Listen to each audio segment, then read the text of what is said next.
A resigned sense of lethargy is now a constant at Tottappally, a coastal village in Kerala's Alappuzha district.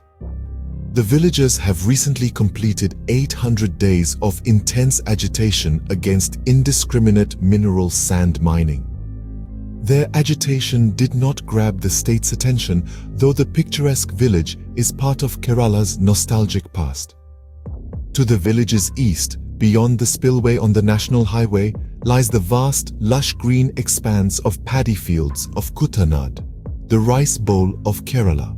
The villagers, mostly fishermen, have realized the soil under their feet is being mined away with scant regard for them. Indiscriminate mining of mineral beach sand from the Tottappally Pozhi, or river mouth. And the local harbor has been destroying the coastline, houses, and the livelihood of villagers. Their fight is for survival and to safeguard the environment. Citing expert opinions, the villagers pointed out that mineral sand mining from the estuary has led to large-scale intrusion of the salty seawater into the backwaters of Kuttanad, destroying paddy cultivation in the low-lying areas. The recent allegation against Chief Minister Pinarayi Vijayan's daughter, Vijayan, has shocked the villagers. It has been alleged that Aluva-based Cochin Minerals and Rutile Limited, CMRL, had made illegal payments to the tune of Rs 172 crore to Vena's information technology firm, Exalogic Solutions Private Limited. The payment is deemed illegal since Exalogic had not provided any software service to CMRL. The CMRL case came up before the interim board for settlement under the Central Board of Taxes, after the firm and its managing director, SN Sasidharan Kartha, moved a settlement application after an income tax inspection in 2019, which unearthed the alleged illegal money transactions. A sense of betrayal. Badran Bhaskaran, a retired Tahsildar who emerged as the face of the Anti-Mineral Black Sand Mining Coordination Committee, looked disenchanted. We have now realized that our agitations are not taking us anywhere. If the information leaked from the Income Tax Department is to be believed, the Chief Minister and his daughter are getting monthly illegal payments from a private player in mineral sand mining and segregation, Bhaskaran said. Most opposition leaders in the state are also on the list. Then how we can expect justice? He wondered. The committee has been engaged in a relay satyagraha against the black sand mining that is almost wiping out the coastal village from the map of Kerala. Talking to news reporters, committee leader said that 456 houses in the area have been destroyed due to coastal erosion ever since the mineral sand mining began after the 2018 floods. Kerala witnessed all in 2018. All political parties in Kerala have received funds from mineral sand mining and separation firms, including the LDF, the present ruling party, Congress A Group late Mr. Uman Chandi, Congress B Group Mr. Ramesh Chenithala, and Muslim League Kunjali Kutti.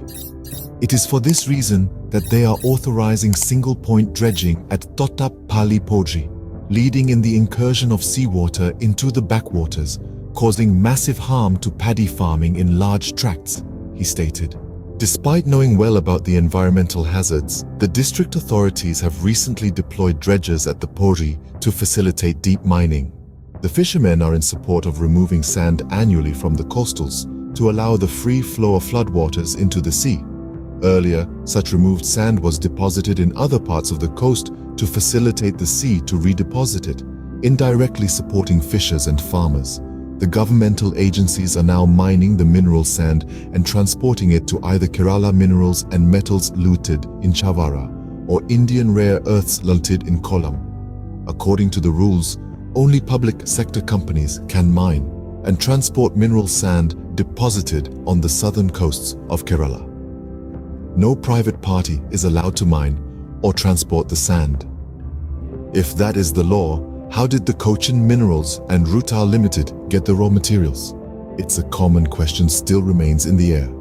The CMRL is now facing charges of making illegal payments to the Chief Minister and his daughter, politicians of all hues, police officials, Pollution Control Board officials, and a section of media houses. The answer is simple. the CMRL has floated a joint venture with the public sector Kerala State Industrial Development Corporation, KSIDC. The private company is now sourcing raw materials, including mineral sand, from public sector extraction companies.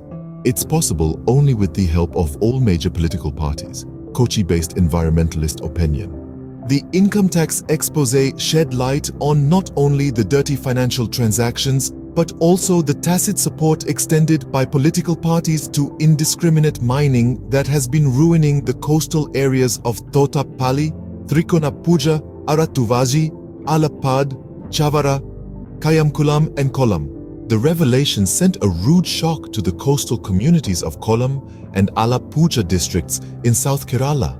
The coastal population in these two districts has been protesting against the rampant mineral sand mining for the past several years. Ironically, several politicians on the CMRL's beneficiary list have taken part in the agitations against illegal and indiscriminate mineral sand mining. The coastal communities have now realized the reason for politicians cold-shouldering their agitations. They are demanding a judicial or CBI probe into the politician mining lobby Nexus. What has emerged is just the tip of the iceberg. All along the coast, politicians sold out the coast. We are the people, powerless to ensure a CBI or judicial probe into the deep-rooted unholy nexus. In every village on Kerala's southwestern coast, people speak of the politicians' betrayal loud and clear. At Thottapally, sand mining was initiated on the pretext of developing a spillway for managing floods in the neighboring Kuttanad.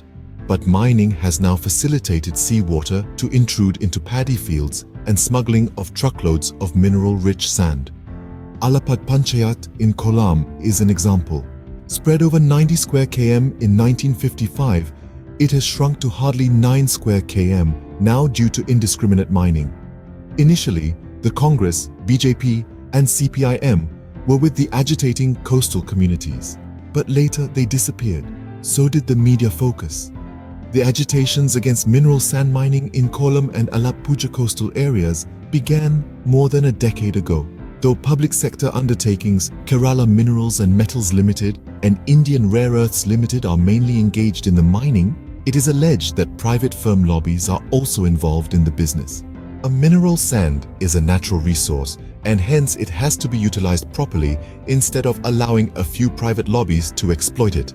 Scars of exploitation. A journey through the coastal roads of Kollam and Alappuzha reveals the scars of indiscriminate mining. Abandoned houses, temples, schools, and seawater inundated villages.